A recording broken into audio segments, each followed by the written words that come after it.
Yeah, I'm here. Oh, yay. Yay, Woody. Well, Woody, I was about to do a really bad job, so I'm glad that you're here. So I Well, want to go ahead. it's coming through as cacophonous. Can you hear us okay, or do you? Yeah, and barely. It's not the volume. It's just the sound. But okay, I'm here. So Well, Woody, thank you for being here. I wanted you to. I'm glad that you said that you could come because there's a whole bunch of people here who want to hear about the history of St. Anne's. And so I'm just wondering if I just gave the floor to you, could you tell us your story of how St. Anne's came into being and what that was like and the mission as it yes, was? All right, so I'm going to just give you the floor, sir. rather rather than be redundant, have they had access to the Janet Fox's history? So, Woody, that answer to that question is no, because we only have 2 books left. Okay. Well, that I went over that today, and it's beautifully done and so comprehensive. But yeah, I can do that. You want me to start now? Yes, please. Okay. The bishop of the Diocese of North Carolina in about 1961 or 2, he used to be the rector at St. Paul's Church. He was a visionary and an innovator. He decided that the population here, he possibly could handle another Episcopal church.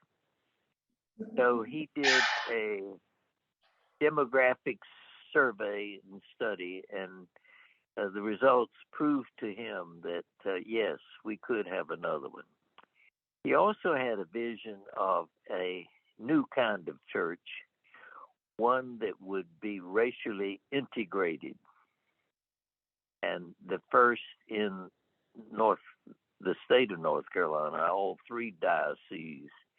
And so we went about that is each of the 3 existing Episcopal churches, St. Paul's, St. Timothy's, and St. Stephen's, appointed representatives to come together and discuss and make plans. St. Stephen's was a black church. So we did meet, and we met at St. Paul's, which was the center of the city building, and we got together and formulated a plan. We decided to buy land, and we chose the current location over a couple other options that I had recommended, and in fact, I had some lots out near Forsyth Cemetery and offered those too. But this one was better located. I think they thought there at Renolda Manor, so they maneuvered and got a pretty good deal. We used to own 3 lots, building lots across the street from St. Anne's too, where we used to cut Christmas trees and sell at Christmas. But those were later sold off, but so there was a lot of enthusiasm, and we managed to get about 40 people, which is required to start a new mission. And there were people from the black church, and probably we were maybe 20% of color then, and representatives from St. Paul's and members there. The 3 of us who were on that original committee representing our various churches, I was from St. Timothy's at the time, and we met at St. Paul's and decided on the structure and conducted a capital campaign to buy the land. And so we did that transaction at Renault Manor, bought it from Covington Construction, which owned it, and which owned those apartments across the street and down the hill from us now. And so we organized. There was a cafeteria in Renault Manor Shopping Center. We met there on a Sunday, and after the regular church, we came together and did the organization. And I was asked to be the first senior warden, and I always joked that I couldn't find anybody else. Being in the church then, this is 1962 or 3. We officially are chartered, I think, in 1964. But it wasn't a popular thing to have blacks and whites together. It seems very strange to us now, but in retrospect, but that was the case. And my wife, Helen Clinard, who was an innovator and started several things there at St. Anne's, the nursery, the daycare she began so that people could leave their children and go tutor at Lawrence School, where kids were really very far behind. They didn't know what a king or a queen. They didn't know the colors.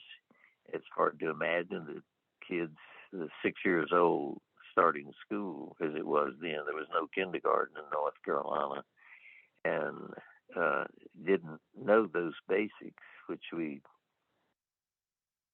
consider, something you learn at 3.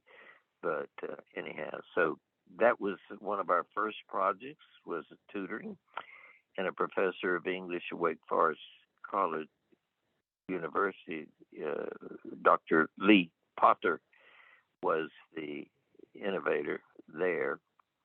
But we got together and appointed also other members of the vestry, which consisted of 3 of us.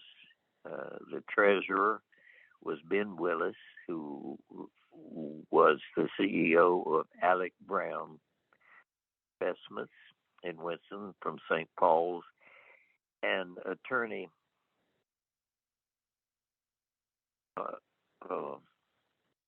from St. Stephen's, Harold Kennedy. Harold Kennedy had 3 sons, and as was the custom then, the children, especially, well, maybe the girls too, but he had 3 male offspring, and so the 4 of them were part of it, the founding too. His wife, who was a state senator, Annie Brown Kennedy, she was a member of the Baptist Church on Highland Avenue, First Baptist Highland Avenue, a black church. So, but anyhow, the 3 of us, and we called a minister who had 3 churches in there, one at Salisbury, one at Coolamy, and one at Fork that he ran. So he came, a young guy, Downs Spittler was his name. He grew up in the Chicago area, had a rich grandpa, and I remember who had home in Florida and as well as Chicago. But so it was easy to run the show then with just 4 of us. And we would meet in one another's homes, and so we went along, and my period ran out, and after 7 years, Down Spittler left. I think the most important part excitement, the enthusiasm we all had. We had the spirit of pioneers, innovators, and leading the way because we were quite different. And if there were any other churches, Protestant churches in Winston-Salem that had any integration, I don't know about it. But anyhow, so it wasn't long before the people in Winston-Salem began to think of St. Anne's as the leader in social action. And we did a lot of innovative things. Some of us didn't think we needed a building of our own. We were so concerned about carrying on a social ministry in Winston that we thought we'd better place our money on helping other people rather than having a building. And we started off meeting at a civic club, Old Town Civic Club, which last year I bought for the Hispanic Community Services operation, in which St. Anne's has been involved for a number of years, and so it has now its own building and runs a after-school program primarily for Hispanic kids, and is, I consider, a great success now. But we met there in the basement of this civic club. We had dinners there together, potluck dinners, and we met there until the building in which you are now was built, and it was under $100,000, as I remember, to build it. Head of the building committee was one of the top supervisors at Western Electric Company, which was a offshoot of AT&T, came here during World War II. But Frank O'Keefe, and he later served on the vestry too, but a really competent and wonderful guy. So he and an associate under him managed the oversight from our perspective of the construction of it. And if you ever get a chance to look at that history of St. Anne's, 50 years of history, marvelously written by a professional who was a member of the church. She's moved now down on the coast, and we miss her so much, Janet Fox. But Woody, I'm passing that book around as you're speaking. I think the best thing for me to do is to, instead of my rambling further, is to allow people to ask questions. All right. That sounds good, Woody. Can you hear me okay, Woody? I hear you perfectly now. Okay, good. Are there any questions anybody would like to ask Woody?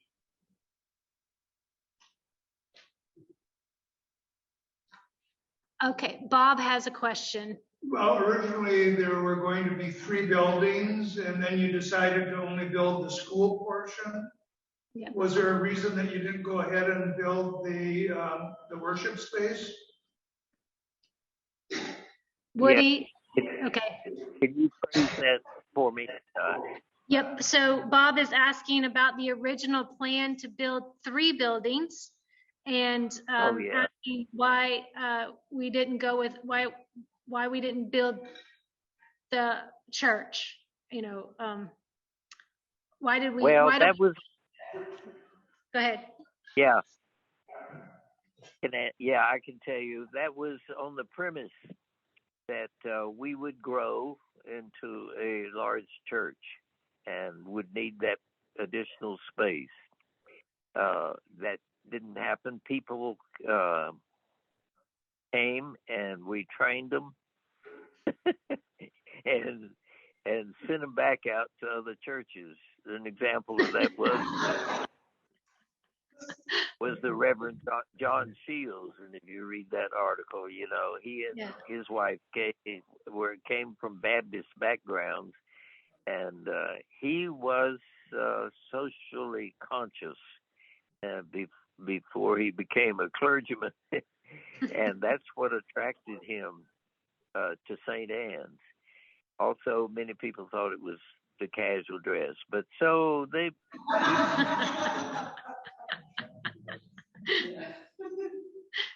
Which sometimes wasn't no dress. You'll read in there how some people came in their sandals to St. Anne's and their shorts, and you know it was open-ended. We were trying to say, look, the message of Jesus is not how you dress, or how well you sing, or whether you've got a pipe organ. You know, it's what's inside of you. And Jesus traveled among the people and was connected to the communities he in which he traveled.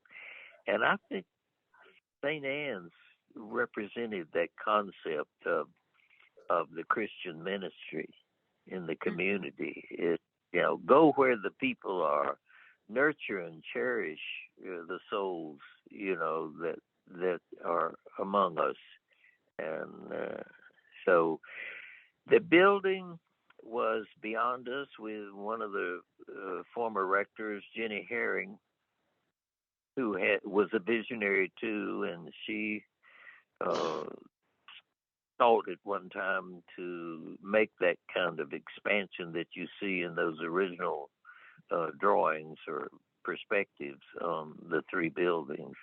But it takes a lot of money, and she tried to get loans and have she even consulted with one of my friends who is a charitable organization fundraising consultant, and he did a survey and checked the people and the climate for it, and the money didn't appear to be there.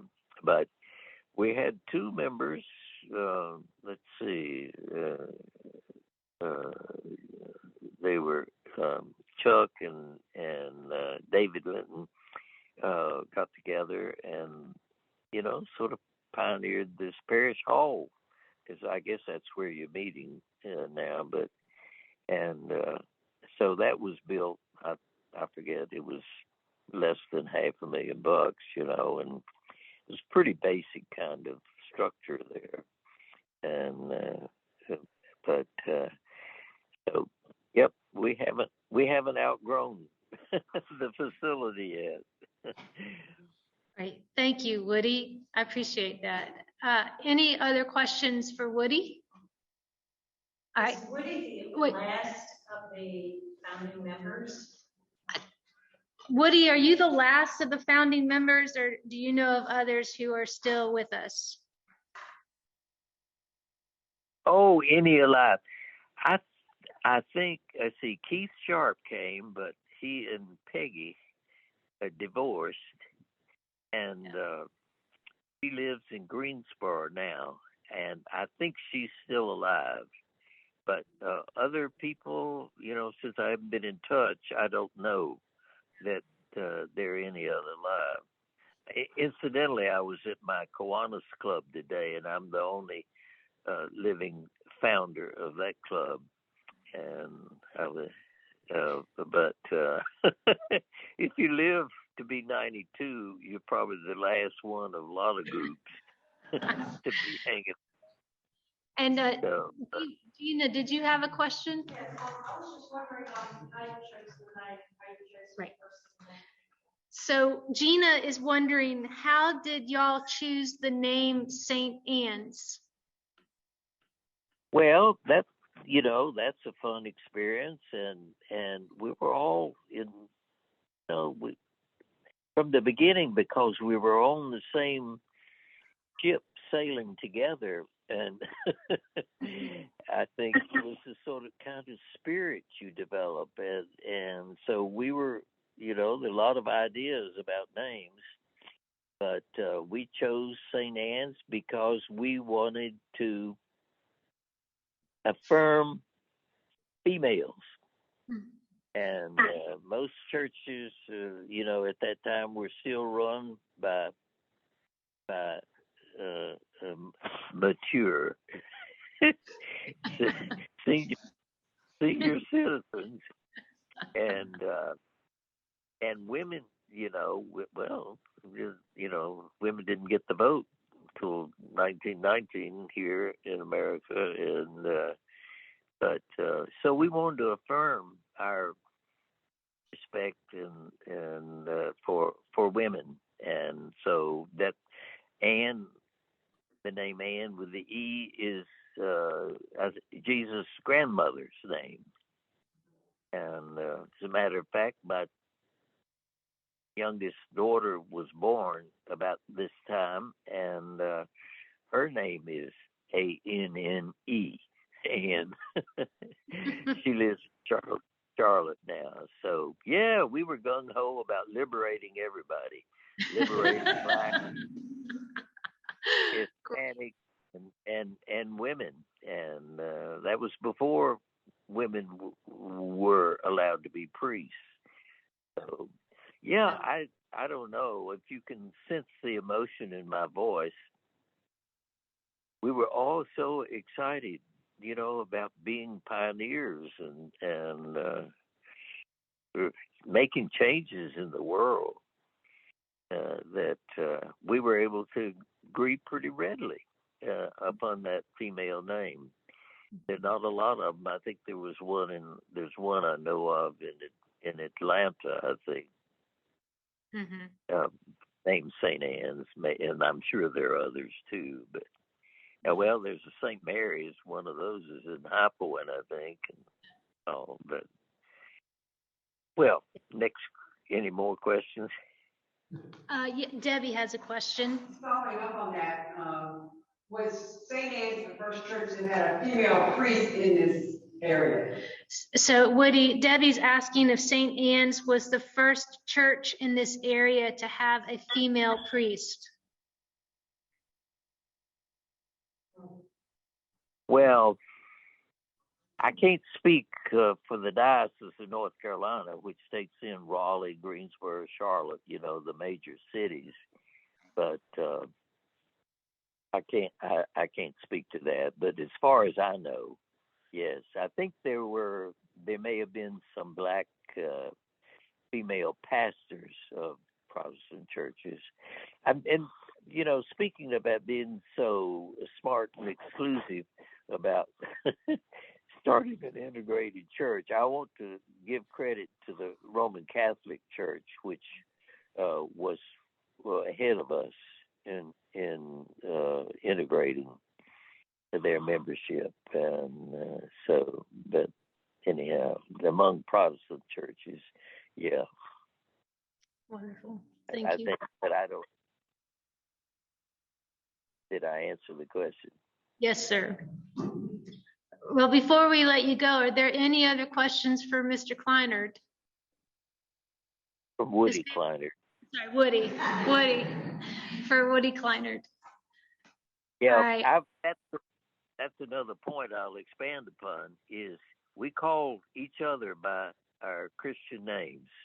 And I think, don't we do that in the historically Protestant church? Jesus, we call him Father or this or that so much, but and we called our rector Downs Spittler by his first name, Downs, and he's deceased now, unfortunately, but wonderful guy. I used to joke and say to people, I said, yeah, Downs is a neat guy. He preaches the same sermon every Sunday. And the sermon is, God loves you. You're okay. That was a popular thing then, you know. You read, the book, I'm okay, you're okay. You remember that? Yeah. Oh, Donna has one question for you, Woody. Hold on. I just heard we had a Harold Kennedy on the prayer chain this week. And I thought that he was the one that this parish hall is named by. It's his father, his name. Oh. Yeah. Oh, okay. That's one of the boys. Oh, okay. Yeah. That's what I wondered. Yeah. So one of the founding members, Harold Kennedy, is that correct, Woody? Right. Yeah. So the parish hall is named after Harold Kennedy, and the Harold Kennedy that we're praying for now on our parish prayer list is Harold Kennedy Jr. Oh, is he on the prayer list? Yes, sir. Yes, he is. Is he compromised somehow? There are no details around that except that we're asking for prayer. Okay, I'm concerned. His mother, as far as I know, his mother's still living, and yeah, we're about the same age. But gee whiz, yeah, I didn't know they're twins. They were twins. Yeah. Harold. And they got married later in life, I would say. Yeah. Well, Woody, I just want to thank you so much for taking time. Oh, wait. Yes, Eddie? Are we going to see you again sometime? Eddie's asking if we're going to see you again sometime, Woody. Yeah, if I continue to live. Oh, okay. All right, good. Whew. All right. Well, Woody, thank you so much for taking time for being with us this evening and sharing part of your story and the story of St. Anne's. One of the beautiful things about St. Anne's is that everybody's thread gets woven into the tapestry, and I'm grateful for you for starting that beautiful piece. Yeah. Thank you. It was a wonderful opportunity and joy, and it's really helped mold my life and continue to have a purpose. I live to help other people now, and focusing on education or the lack thereof. And I will tell you something that you shouldn't incite me to talk because I don't know when to quit. But I was wondering about the literacy rates among countries, and focusing on Ukraine, for example. Ukraine's literacy rate is 99.7, and Cuba, our neighbor, is in 96, and our own country, the USA, is 86. Yeah, a lot of work to be done. Those statistics are important to me because of my mission to improve education and the freedom schools. I think I had a talk today with somebody about that, but anyhow. We'll hear more about freedom schools pretty soon. Okay. Well, thank you all for listening. Thank you so much, Woody. Thank you so much. Have a good evening. Yeah, and I hope you all enjoy the rest of the evening together. Bye, Woody. Bye, Woody. Oh, I wish I could see y'all. I know.